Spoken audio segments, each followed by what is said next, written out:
I call myself an atheist, and I also call myself an agnostic, and I'm really curious what you two guys actually think I am after I say this.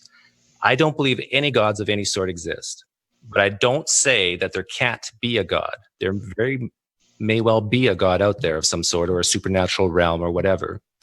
But I do not live my life like it's true. When I wake up in the morning, there's nothing in me that desires to pray for thankfulness or a hedge of protection or anything like that. In fact, I did a live stream the other day. I got in my car to pick up my daughter from school. I had a green left arrow at an intersection, and I made a left, and I looked to my right, and there was a car coming at me at 50 miles an hour and totaled my Lexus LX 470, which is a tank. So I was okay, but not for a second did I think about God or death, the fear of death, nor afterwards. I'm telling you this to show you that there's nothing inside my being, my emotions, my intellect that actually believes there's a God out there. But I want to make a confession. And if you're an atheist listening, I hope you're sitting down right now, because I'm here to declare that there are no good reasons, there are no good arguments for atheism at all. So if you want to view this as a debate, the atheist has now lost. But I'm in my late 40s, so I don't care. But, and the reason why I say that is because a person could say, well, divine hiddenness, that's an argument for atheism. No, it isn't. This God could exist and just has chosen to reveal himself sometime in the future. We don't know that. Well, look at all the evil and suffering in the world, Doug. That's an argument for atheism. No, it isn't. This God could have morally sufficient reasons, or this God could even be an evil God. But now we have the problem of goodness, don't we? So whatever you say is an argument for atheism, I, just like Jonathan McClatchy and John, let's see if I can, Geshala, we could come up with ways to say, no, a God could still exist for whatever argument you have. However, we're not just talking about a nebulous, fuzzy type of God. In this case today, we're talking about the God of Christianity, in Jonathan's case, or the God of Judaism, Yahweh, in Judaism. So I'll just briefly tell you why I don't believe in either. And I think there's a lot of similarities why I don't believe in either. And the main reason why I don't believe in any deities, especially these two deities, which I think are separate, I'm going to quote Mike Winger, who's a Christian. I find that quoting Christians is better than an atheist saying stuff to theists listening. When you start to extend in the covering of other areas of my life, and the bigger the claim, the more I'm going to want to look for support for it before accepting it. The arguments I've heard has been really insufficient.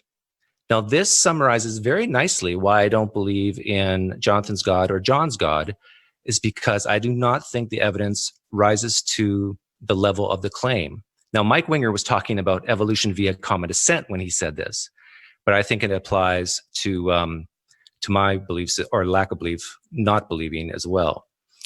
I also want to say that the reason why I don't believe in Christianity is because I do not think the texts themselves warrant believing that type of claim for this reason. And I'm going to quote Inspiring Philosophy, a video he made recently. And he was talking about the contradiction of Judas's death. And he said, when Matthew talks about Judas's death, Matthew is not being literal, but is describing Judas's death in terms of a traitor, Ahithophel from 2 Samuel 17. And Inspiring Philosophy goes on to say, Matthew is essentially telling us that Judas went out and became another Ahithophel. Well, I'm saying that just like Matthew is saying that Judas became another Ahithophel, in other words, another character out of the Old Testament, I'm saying Jesus is probably another character who's representing a new Moses or a new Elijah or a new Elisha. To me, this is more probable than Jesus actually doing and saying the things he did. Not in all cases. I'm not saying that it's all mimesis or imitation from the Old Testament, but a lot of it is. And the reason why I say this, I have a friend named Camille who's in Europe right now. He lives in Europe. and he's at a conference, a historian conference, and they're talking about the thematic parallelism in Roman history. And this has nothing to do with the Bible, nothing to do with Christianity or Judaism, but these historians realize that there's thematic parallelism or mimesis or imitation going on between narrations or documents. And they do this to show positive comparisons between, in this case, Julian and Cyrus.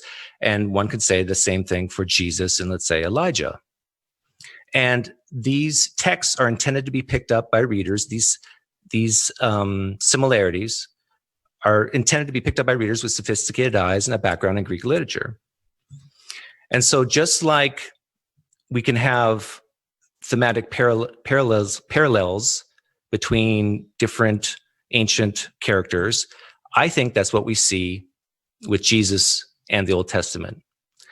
I do not see believing that Jesus rose from the dead or walking on water or all those miracles as a more likely explanation compared to we have authors using Old Testament texts to create a narrative. And here we see in I think this is 1 Kings 19 or 17, 19 in there somewhere. We see many parallels. And these parallels are not to say that we throw out all history. No, of course not. But we're saying that we have good reasons to believe that authors used Old Testament texts to create a narrative. And you even see this in the Old Testament.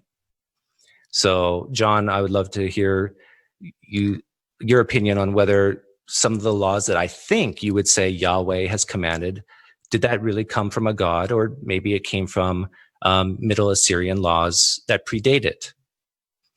Lastly, I just want to say that, again, to quote another Christian, I do not think that the New Testament in general is reliable, especially the Gospels. And I am on the side of consensus here. And this is Dr. Michael Licona saying, this is in response to Bart Ehrman. He says, first, Bart asserts that the majority of scholars outside of a purely Christian context do not regard the Gospels as being historically reliable. I agree. This is Michael Licona admitting that if you're not a Christian historian, you do not view the Gospels as historically reliable. That's not to say that some things in the Gospels are not historical. They may very well be historical, but in general, they're not historically reliable. And I don't always side with consensus, but in this case, I do. And I want to keep in mind one very important part that when we're talking about evidence and believing things with sufficient evidence, I want to remind Christians that their own text says, for the message of the cross is foolishness to those who are perishing. I'm perishing according to Jonathan's worldview. So is John, the Jew, perishing. Because it's foolishness to those who are perishing, but to us who are being saved is the power of God. So this is why I'm not a Christian. This is why I'm not a Jew, because I think I do not want to be duped. I want to believe things for good reasons, and I do not think that the evidence warrants the claims.